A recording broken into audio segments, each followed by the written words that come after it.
साथियों, आज हम शस्त्र और शास्त्र की उस रास्ते से शांति की बात करेंगे। और साथियों, हिंदुत्व, भारतीय सभ्यता, भारतीय संस्कृति, जो भी आप कहें इसको, इसकी रक्षा के लिए आपको 5 रक्षा सूत्र अपनाने की वो भी चर्चा करेंगे और आपसे प्रार्थना करेंगे कि आप इन रक्षा सूत्रों को अपनाएं। साथियों, इसको हम इतिहास के नजरिए से भी समझने की कोशिश करेंगे। साथियों, इतिहास में महमूद गजनवी ने जब सोमनाथ के मंदिर पर आक्रमण किया था, तो सोमनाथ उस समय भारत का सबसे बड़ा और सबसे धनी मंदिर था। उस मंदिर में पूजा करने वाले लगभग 1200 हिंदू पुजारियों का ख्याल था कि हम तो रात दिन ध्यान, भक्ति, पूजा पाठ और भोले बाबा की सेवा में लगे रहते हैं, इसलिए भोले बाबा हमारी रक्षा करेंगे। उन्होंने साथियों रक्षा का कोई इंतजाम नहीं किया। उल्टे जो क्षत्रिय अपनी रक्षा कर सकते थे, उन्हें भी शस्त्र उठाने से मना कर दिया। साथियों, रिजल्ट ये हुआ कि महमूद ने उन हजारों निहत्थे हिंदू पुरोहितों की हत्या कर दी, मूर्तियों और मंदिर को तोड़ दिया, अकूत धन संपत्ति, हीरे जवाहरात, सोना चांदी लूट कर ले गया। उनका ध्यान, भक्ति, पूजा पाठ, भोले बाबा की सेवा, ये सब कुछ जो पुजारियों ने किया, ये उन पुजारियों की रक्षा नहीं कर सका।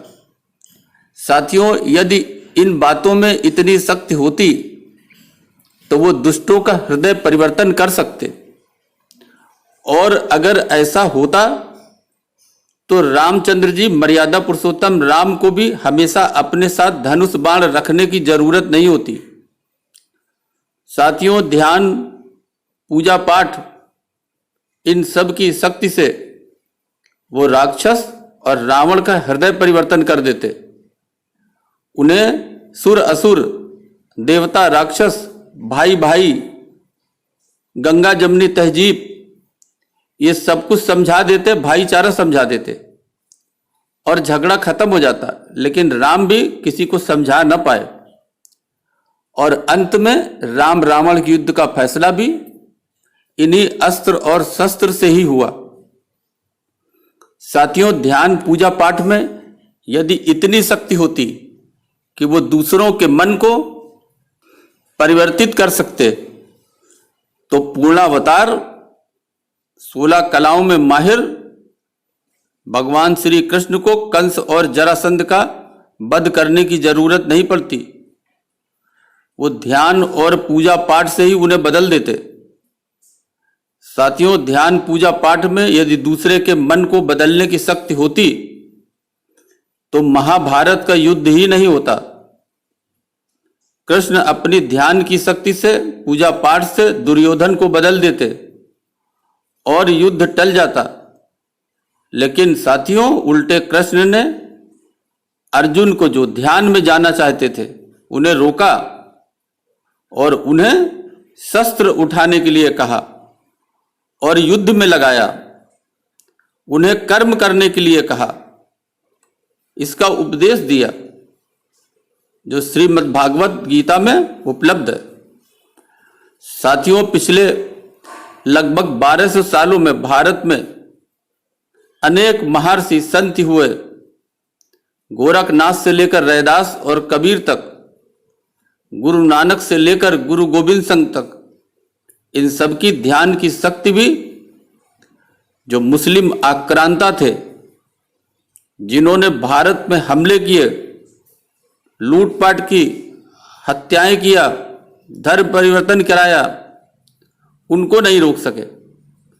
और इस दौरान करोड़ों हिंदुओं का नरसंहार हुआ। जबरदस्ती तलवार की नोक पर उनका धर्म परिवर्तन कराया गया। साथियों, मार मार कर उन्हें मुसलमान बनाया गया। उन संतों की शिक्षा इन आक्रांताओं, लुटेरों का हृदय परिवर्तन न कर सकी। गुरु नानक ने तो अपना धर्म दर्शन ही इस प्रकार दिया कि मुसलमान तक उसे आसानी से समझ सकें, आत्मसात कर सकें। लेकिन साथियों, उसी गुरु परंपरा में गुरु गोविंद सिंह को हिंदू धर्म की रक्षा के लिए मुसलमानों के खिलाफ तलवार तक उठानी पड़ी। साथियों, निहत्थे सिखों को शस्त्र उठाने पड़े। आज भी आपने देखा होगा कि जो बौद्ध हैं, जो एक चींटी को मारना भी पाप समझते हैं, उनको भी शस्त्र उठाने पड़े। इससे स्पष्ट हो जाता है कि ध्यान से स्वयं की ही चेतना का आप विकास कर सकते हैं, आप अपने स्वयं को विकसित कर सकते हैं। लेकिन साथियों, राक्षसों का रूपांतरण आप नहीं कर सकते। साथियों, जो पदार्थ हैं, जो भौतिक वस्तुएं हैं, आपका शरीर भी भौतिक वस्तु है, ये भी एक पदार्थ है। और इन भौतिक वस्तुओं की रक्षा हमें खुद करनी होगी। उसके लिए आपको विज्ञान और टेक्नोलॉजी का सहारा लेना होगा, अच्छी शिक्षा लेनी होगी। तो साथियों, यदि आप देश का, भारत के, अगर आप चाहते हैं कि यहाँ की सभ्यता और संस्कृति बची रहे, तो साथियों, जैसे भगवान श्री कृष्ण ने कौरवों से 5 गांव मांगे थे, उसी तरीके से देश हित में आपको सरकारों से 5 कानून मांगने होंगे।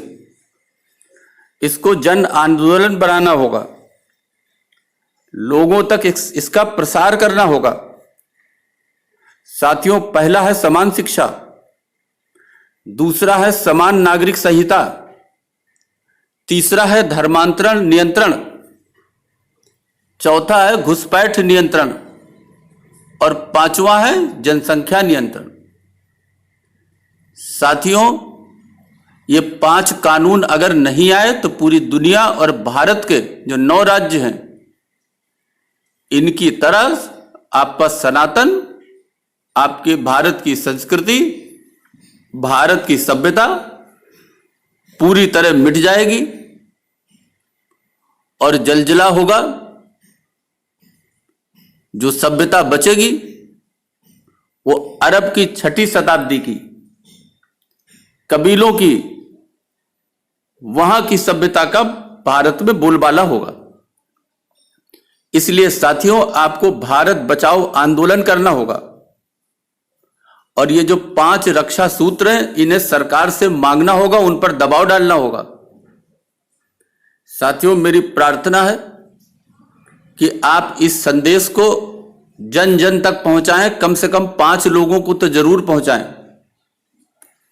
साथियों, आप भी आंदोलन में सहयोगी बने और इस भारत बचाओ नाम का जो आंदोलन है, इससे जुड़कर इन 5 रक्षा सूत्रों की मांग करें सरकार से।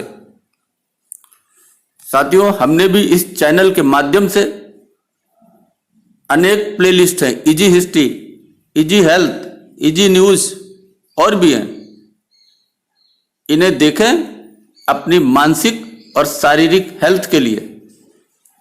साथियों, ये मेरा राष्ट्रवाद का एक छोटा सा प्रयास है। आपसे प्रार्थना है कि आप भी देश हित में इससे जुड़ें। अभी के लिए बस इतना ही। धन्यवाद।